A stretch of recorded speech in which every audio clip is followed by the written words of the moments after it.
WhatsApp guys, welcome back once again. So दोस्तों, आज की कहानी जो एक्सप्लेन करने जा रहे हैं उसका नाम है द हिडन फेस। वेल, इस कहानी का बॉलीवुड में भी रीमेक बनाया गया है, तो वो कौन सी मूवी है इसको देखने के बाद हमें कमेंट करके ज़रूर बताएगा। तो चलिए, कहानी शुरू होती है एंड्रयू नाम के आदमी से, जो कि प्रोफेशन से एक ऑर्केस्ट्रा प्लेयर है, पर आज वो कुछ उदास सा है। उसके हाथ में एक कैमरा है जिस पर वो अपनी गर्लफ्रेंड बेलन की रिकॉर्डिंग सुन रहा है। वो कह रही है कि हमारे बीच अब कुछ भी सही नहीं चल रहा है, इसलिए मैं तुम्हें छोड़कर जा रही हूँ। और यही वजह है कि एंड्रयू आज खुश नहीं है। उसे समझ नहीं आ रहा है कि अचानक से उसकी गर्लफ्रेंड क्यों चली गई। अब अपने मूड को ठीक करने के लिए वो पास के ही पब में जाता है। उसे देखकर साफ पता चल रहा था कि इसके साथ बहुत बुरा हुआ है, जिसे देख के वहाँ काम करने वाली एक फ्लैमिन नाम की वेट्रेस उसे बात करने आती है, पर वो उसे इग्नोर कर देता है। अब देर रात शराब पीने के बाद जब वो बाहर आता है तो वहाँ उसकी कुछ लड़कों के साथ लड़ाई हो जाती है। अब एंड्रयू इतने नशे में होता है कि खुद को संभाल नहीं पाता। तभी वहाँ फ्लेमिन आती है और उसे अपने घर ले जाती है। अब अगले दिन जब एंड्रयू सो कर उठता है तो वो उसके पास आकर बात करने की सोचती है, लेकिन एंड्रयू उसे बहुत ही रूडली बात करता है और वहाँ से अपनी ऑर्केस्ट्रा क्लासेस के लिए निकल जाता है। पर वहाँ उसके दिमाग में बस यही बात घूम रही थी कि उसकी गर्लफ्रेंड ने आखिर उसे क्यों छोड़ दिया। उसने तो उसके साथ ऐसा कुछ किया भी नहीं था जिससे उसे हर्ट हो। आखिर इसके पीछे क्या बात हो सकती है, आपको भी जाननी है तो थोड़ा इंतज़ार करना होगा। क्लास से आते हुए एंड्रयू एक बार फिर से उसी पब में जाता है फ्लेमिन से मिलने के लिए, उसे सॉरी बोलने के लिए, या फिर ये कहें कि उसे किसी की ज़रूरत थी, फ्लेमिन की ज़रूरत थी। अब फ्लेमिन उसे माफ़ कर देती है और दोनों में बहुत सारी बातें होती है। तो एंड्रयू फ्लेमिन को अपने घर इन्वाइट करता है, जहाँ पे दोनों करीब आ जाते। एंड्रयू की लाइफ में धीरे धीरे करके बेलन की इंपॉर्टेंस कम होने लगी थी और यहाँ फ्लेमिन भी उसकी लाइफ में काफ़ी ज़्यादा इंटरेस्टेड होती है। उसे तो हमेशा से ऐसा ही बॉयफ्रेंड चाहिए था जिसके पास पैसा हो, खुद का घर हो, जो कि एंड्रयू के पास काफ़ी था। अब नेक्स्ट मॉर्निंग जब फ्लेमिन की आंख खुलती है तो वो नीचे जाकर घर को एक्सप्लोर करने लगती है, जहाँ उसे एक टेबल पर पेपर्स मिलते हैं। अब वो उसे खोल पाती कि तब तक वहाँ पर एंड्रयू चिल्लाते हुए कहता है कि उसे मत छूना। उसके ऐसे बिहेवियर को देखकर वो थोड़ी देर के लिए घबरा जाती है, लेकिन बाद में सब कुछ नॉर्मल हो जाता है पहले की तरह। अब यहाँ वो फ्रेश होने जाती है, पर इसी दौरान उसे सिंक से कुछ आवाज़ें आती है जिससे कि उसे कोई मदद मांग रहा हो, पर उससे शायद ये वहम लगता है, इसलिए वो फ्रेश होकर बाहर आ जाती है।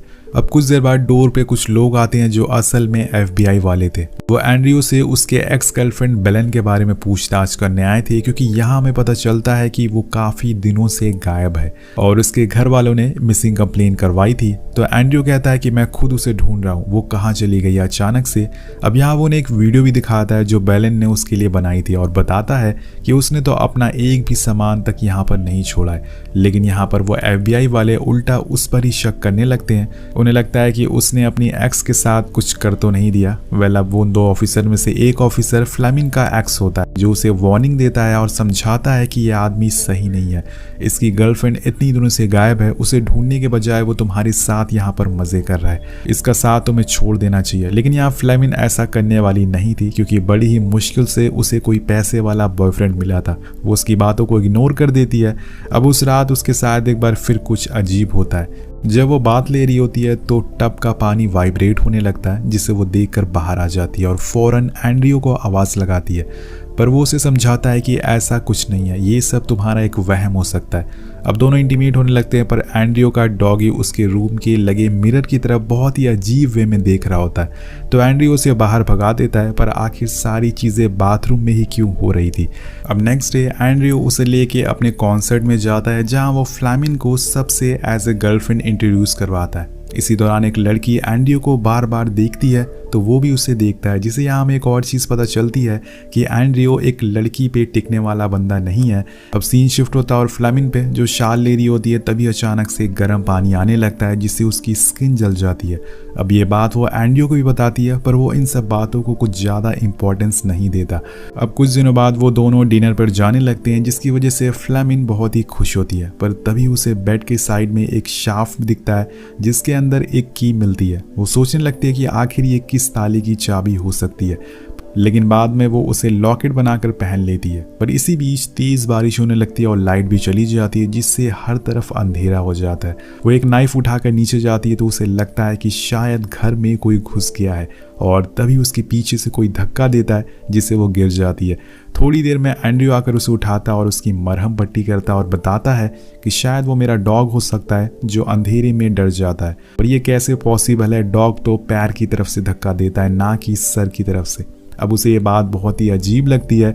जब से फ्लेमिन इस घर में आई है तब से उसके साथ कुछ न कुछ बुराई होता जा रहा है, जिस बात से एंड्रयू भी परेशान हो चुका था। लेकिन यहाँ उसे एक कॉल आता है जिसमें उसे पता चलता है कि पुलिस को एक लाश मिली है जो शायद बेलन की हो सकती है। अब जब ये बात वो फ्लेमिन को बताता है तो वो मन ही मन थोड़ा अच्छा फील करती है कि इतनी मुश्किल झेलने के बाद कम से कम एक अच्छी न्यूज़ तो सुनने को मिली है।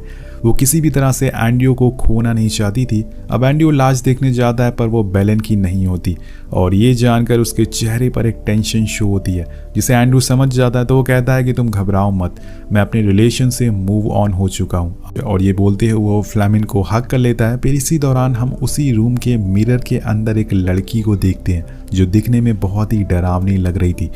लेकिन आखिर में वो कौन है? क्या वो बेलन है? और अगर वो बेलन है तो वो यहाँ कैसे पहुंची? वेल, कहानी अब पास में जाती है जहां हम बेलन और एंड्रयू को देखते हैं। वो दोनों बहुत ही खुश थे। कुछ दिन बाद एंड्रयू एक ऑर्केस्ट्रा बैंड में जॉब के लिए अप्लाई करता है और वो अप्रूव भी हो जाती है, पर उसे उसके लिए दूसरे शहर जाना होगा।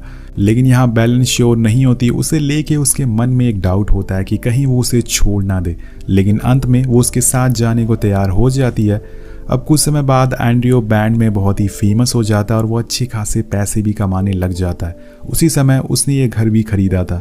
अब बेलन यहाँ एक शूज़ फैक्ट्री के लिए डिज़ाइनिंग का काम करने लगी थी। दोनों बहुत ही सक्सेस थे अपने प्रोफेशन में, पर एंड्रयू हमेशा उसके साथ काम करने वाली लड़कियों के साथ फ्लर्ट करता रहता था, जो बेलन को बिल्कुल भी पसंद नहीं आता था, और इसी के लिए दोनों में काफ़ी लड़ाई भी होती थी। तो एंड्रयू उसे माफ़ी मांगता है और प्रॉमिस करता है कि ऐसा कुछ वो दोबारा नहीं करेगा। लेकिन कुछ समय बाद बेलन उस लड़की और एंड्रयू को दोबारा देख लेती है, जिसके बाद उन दोनों का रिलेशन में दरारें आना शुरू हो जाती है। अब बेलन उसे 2-3 दिन तक बात नहीं करती, पर कुछ दिन बाद एंड्रयू खुद उसे माफ़ी मांग लेता है, और इसी तरह से इनकी लाइफ चल रही थी। कोई कभी वो माफ़ी मांगते हैं, कभी वो माफ़ी मांगते हैं। वेल, कुछ समय बाद उस बंगलो का एक्स ओनर बेलन से मिलने आती है। उन दोनों में बहुत सारी बातें होती है, तो बेलन भी एंड्रयू के बारे में उसे बताती है कि वो दूसरी लड़कियों के साथ बहुत फ्लर्ट करता है, और जबकि मुझे ये बिल्कुल भी पसंद नहीं है। तो लेडी उसे कहती है कि क्यों ना तुम उसका एक टेस्ट करो कि वो तुमसे प्यार करता है या फिर नहीं। तो बेलन पूछती है कि पर ये कैसे होगा, जिसके बाद वो उसे घर के अंदर ले जाती है, जहाँ पे एंड्रयू और बेलन के रूम में एक मिरर होता है, और इस मिरर के पीछे एक खुफिया कमरा होता है जिसके अंदर ज़रूरत की हर चीज़ मौजूद थी जो सालों तक इस्तेमाल हो सकती है, और तुम यहाँ से उस पार नज़र भी रख सकते हो। तो बेलन पूछती है पर ये आखिर बनाया किसने? तो लेडी बताती है कि मेरे हस्बैंड हिटलर आर्मी में बड़ी पोस्ट पर थे। वो वर्ल्ड वॉर के दौरान उनके ऊपर बहुत से हमले हुए थे, जिसके बाद हम लोगों ने यहाँ एक रूम बनवाया था। इस रूम में एक खासियत होती है कि ये पूरी तरह से साउंड प्रूफ होता है, लेकिन जो कुछ भी बाहर हो रहा है वो हमें अच्छी तरह से सुनाई दे सकता है। यहाँ तक कि उस रूम में जितने मिरर लगे थे उससे हम बाहर देख भी सकते थे, इंक्लूडिंग बेडरूम और वॉशरूम को भी। लेकिन बाहर वालों को ये बस एक मिरर लगेगा। अब यहाँ वो उसे बताती है कि अगर तुम्हें एंड्रयू पर टेस्ट करना है कि वो तुमसे प्यार करता है या फिर नहीं है, तो तुम एक दिन के लिए छुप जाओ और उसके पास एक रिकॉर्डिंग छोड़कर चली जाओ, जिससे उसे लगेगा कि तुम उसे छोड़कर चली गई हो, और फिर सच तुम्हारे सामने आ जाएगा। सो कहानी आगे बढ़ती है। अब बेलन एक वीडियो रिकॉर्ड करती है, ये बोलते हुए कि मैं यहाँ से जा रही हूँ, अब हमारे बीच कुछ भी नहीं सही चल रहा है। जिसके बाद वो अपने सारे कपड़े, बैग्स, पर्सनल आईडी, पासपोर्ट लेके उसी खुफिया कमरे में चली जाती है और रूम को लॉक कर लेती है। पर वो कहती है ना कि ज़्यादा खुराफाती दिमाग शैतान का होता है, और यहाँ बेलन के साथ भी यही होता है। वो उस कमरे में तो चली गई थी, लेकिन उसकी चाबी उससे बाहर ही भूल गई थी। जी हाँ दोस्तों, अब उसने गेट को लॉक कर लिया था, और वो अंदर से गेट कैसे खोलेगी ये उससे भी पता नहीं होता है। कुछ ही देर बाद वो एंड्रयू को कॉल लगाती है, पर उस कमरे में नेटवर्क तक भी नहीं आता था। जब एंड्रयू आके उस वीडियो को देखता है तो वो रोने लगता है, जो मिरर के उस पार बेलन भी देख रही थी।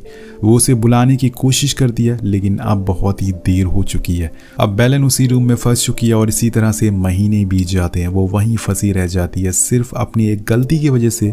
और एक दिन अचानक से उसे मिरर में एक लड़की दिखती है जो थी फ्लेमिन, जिसे देख के वो चिल्लाती है, चीखती है, पर उसे उन दोनों को इंटीमेट होते हुए देखने के अलावा कोई भी ऑप्शन नहीं बचा था। उसने इस रूम में जो भी कुछ किया, जो भी बातें सब सुनी, वो सिर्फ एंड्रयू को, डॉग को पता होती है, इसलिए वो बार बार उसी तरफ देख रहा था।